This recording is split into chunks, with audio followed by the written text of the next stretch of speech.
فيديو جديد من سلسلة حكايات من غير فلسفة. حكاية النهاردة عن أسطورة بدأت حياته بالفقر ومرض في القلب علشان يكون بعدها تجسيد للأسطورة الرياضية زي ما الكتاب بيقول، وآلة من برمجة على التحدي والنجاح، كريستيانو رونالدو دوس سانتوس افيرو. لكن قبل ما نبدأ في الحكاية عايزك تنزل تعمل لايك وتنزل تشترك في القناة لو لسه مش مشترك، وعايزك تفعل زر الجرس عشان يوصلك كل جديد. ويلا بينا نشوف ايه هي الحكاية من غير فلسفة. اتولد الأسطورة كريستيانو رونالدو في 5 فبراير سنة 1985 في ساو بيدرو في جزيرة ماديرا البرتغالية. هو الابن الرابع والأصغر في العيلة. أمه ماريا دولوريس دي سانتوس كانت بتشتغل طباخ، وأبوه خوسيه دينيس افيرو كان شغال بستاني أو جنايني في المدينة. كان كريستيانو عنده 3 اخوات أكبر منه، ولد واسمه هوجو، وبنتين وهم إلما وليليانا كات. كان ابو كريستيانو مدمن على الكحول، وكانت حياتهم الماديه صعبه، فكان السببين دول هما اللي خلوا امه تاخد القرار بالاجهاض، وان كفايه عليها ال3 الباقيين. وهنا كانت اللحظه اللي كان ممكن تنتهي فيها الحكايه من قبل حتى ما تبدا، لكن القدر كان ليه راي تاني ورفض الطبيب انه يعمل لها العمليه. عاش كريستيانو رونالدو طفولته في بيت كاثوليكي فقير، كان عايش هو واخواته ال3 في اوضه واحده. اسم رونالدو اللي اتضاف لاسمه ده كان اسم رونالد ريجان الممثل ورئيس الولايات المتحده الامريكيه، عشان كان الممثل المفضل لابوه. لعب كريستيانو رونالدو كرة القدم لأول مرة مع نادي أندورينها للهواة سنة 1992 لسنة 1995 عشان أبوه كان شغال فيه بدوام جزئي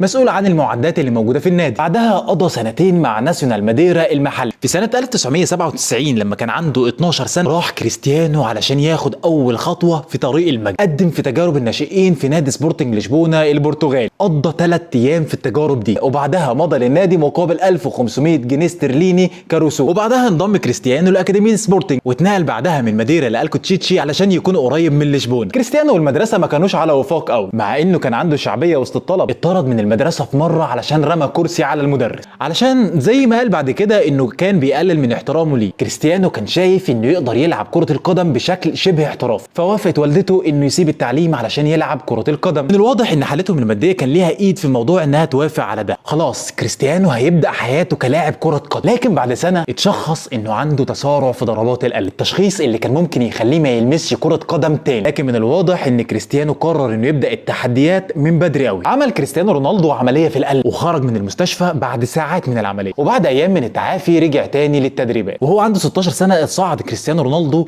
من فريق الشباب على ايد مدرب الفريق الاول. كريستيانو رونالدو كان اول لاعب يلعب في كل الفئات السنيه في موسم واحد، لعب لتحت ال16 وتحت ال17 وتحت ال18 والفريق ب والفريق الاول، وكل ده في موسم واحد بس. في 29 سبتمبر 2002 لعب كريستيانو رونالدو اول مباراه ليه مع الفريق الاول في الدوري البرتغالي، وفي 7 اكتوبر سجل اول هدفين له ضد مورسيرينسي في فوز سبورتنج لشبونه 3-0. في موسم 2002 2003 تعرض كريستيانو رونالدو على مدرب ليفربول جيرارد اوريه ورئيس برشلونه اخوان لابورتا. لكن في شهر نوفمبر في 2002 راح كريستيانو رونالدو ملعب تدريبات نادي ارسنال الانجليزي بناء على طلب المدرب ارسن فينجر اللي كان عاوز يتعاقد مع اللاعب في الوقت ده، لكن كالعاده اتاخر ارسنال في التعاقد معاه، وجه اهتمام السير أليكس فيرجسون في 2003 بعد ما خسر اليونايتد 3-1 من سبورتنج لشبونه. كريستيانو رونالدو كان جاي اليونايتد علشان يعوض نجم الفريق الاول ديفيد بيكهام واللي راح لريال مدريد في الموسم ده. كريستيانو رونالدو كان اول لاعب برتغالي ينضم لمانشستر يونايتد بعقد قيمته 15 مليون يورو. في البدايه طلب كريستيانو رونالدو رقم 28، الرقم اللي كان بيلبسه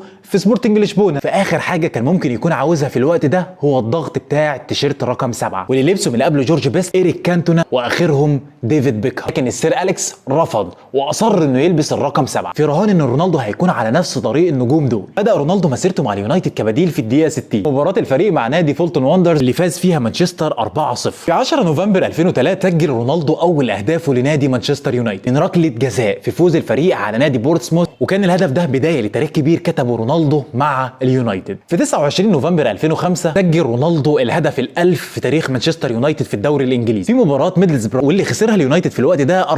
سجل كريستيانو في الموسم ده 10 اهداف في كل المسابقات، وده خلاه يفوز بتصويت الجمهور كاحسن لاعب شاب في الدوري، والجائزه دي كانت اول جائزه فرديه لكريستيانو رونالدو. في 14 يناير 2006 خسر اليونايتد 3-1 في مباراته ضد مانشستر سيتي. في الماتش ده كان اول طرد وكارت احمر في تاريخ كريستيانو رونالدو بعد ما ضرب لاعب السيتي اندي كول. بعدها يجي موسم 2006 2007 اللي كان موسم انفجار رونالدو. في الموسم ده قدر انه يكسر حاجز ال20 هدف وكسب جائزه افضل لاعب في الشهر مرتين ورا بعض، شهر نوفمبر وشهر ديسمبر، وفاز في نهايه الموسم باول لقب دوري ليه مع مانشستر يونايتد. اما مسيره رونالدو الاوروبيه فافتتحها بهدفين في دور ربع النهائي من دوري ابطال اوروبا موسم 2006 2007 في الفوز على روما 7-1، وسجل بعدها في مباراه الذهاب في نصف النهائي ضد الميلان واللي فازوا فيها 3-2، لكن للاسف خرجوا في العوده لما خسروا 3-0. في مارس 2007 نشرت اشاعات ان نادي ريال مدريد الاسباني كان على استعداد انه يدفع مبلغ 80 مليون يورو علشان يضم كريستيانو رونالدو لصفوف، لكن بعدها جدد رونالدو عقده 5 سنين بمرتب 120 ألف يورو في الاسبوع علشان بكده يكون قفل الكلام عن اي انتقال ويبدا موسم 2007 2008. لكن بدايته ما كانتش اللي بيتمناها رونالدو. المباراه الثانيه لفريقه ضد بورتسموث طرد رونالدو بالكارت الاحمر بعد ما ضرب لاعب، وتوقف رونالدو 3 ماتشات بعدها. لكن قال رونالدو انه اتعلم من اللي حصل وانه مش هيخلي اللعيبه تستفزه في الملعب تاني. في الموسم ده كان رونالدو السبب الرئيسي في تصدر اليونايتد مجموعته في دوري الابطال، فترشح لجائزه الكره الذهبيه في 2007 وفاز بالمركز الثاني بعد الاسطوره البرازيليه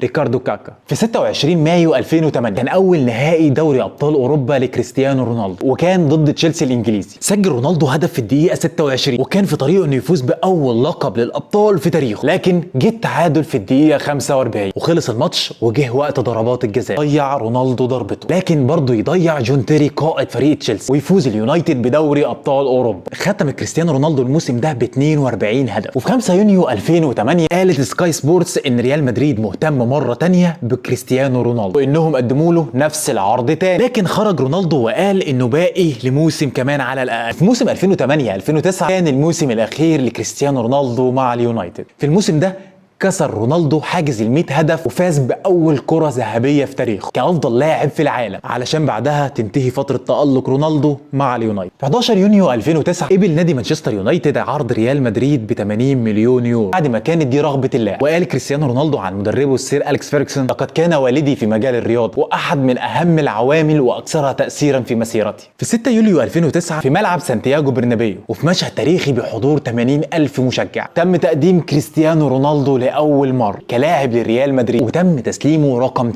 رقم الظاهرة البرازيلية رونالدو دا ليما. لعب كريستيانو أول مباراة ليه مع مدريد يوم 21 يوليو 2009 وكانت مباراة ودية، لكن أول هدف في مباراة رسمية لرونالدو كان ضد ديبورتيجو لاكرونيا واللي كان عن طريق ضربة جزاء، واللي جه بعد هدف ده تاريخ وعظمة استثنائية من لاعب صعب إنك تلاقيه له منافس. فترة كريستيانو رونالدو في ريال مدريد هي فترة استثنائية وتحتاج فيديو وحكاية لوحدها. لكن في 10 يوليو 2018 صح العالم على خبر انتقال كريستيانو رونالدو لنادي يوفنتوس الايطالي. قالوا وقتها انه كان بيدور على تحديات جديده، لكن اللي قالوا بعد كده انه كان بسبب قله الدعم اللي كان بيلاقيه من رئيس النادي فلورنتينو بيريز. مسيره رونالدو من بعد مدريد كانت مليانه بالتخبطات والمشاكل، وفي يوفنتوس بدات تظهر موجه جديده من الكلام عن رونالدو زي المنتهي وزي انه ما بيسجلش غير المكشرات. لكن اللي يعرف رونالدو يعرف انه يقدر يحول من صفرات الاستهجان عليه لانجازات في الملعب، ومن الانجازات دي في خلال الفتره في يوفنتوس يوم 12 مارس 2019 قدر انه يسجل هاتريك قدام اتلتيكو مدريد في دوري ابطال اوروبا علشان يقدر ان هو يحول الخساره في الدور الاول لفوز 3-0 في الدور الثاني. في 27 اغسطس سنه 2021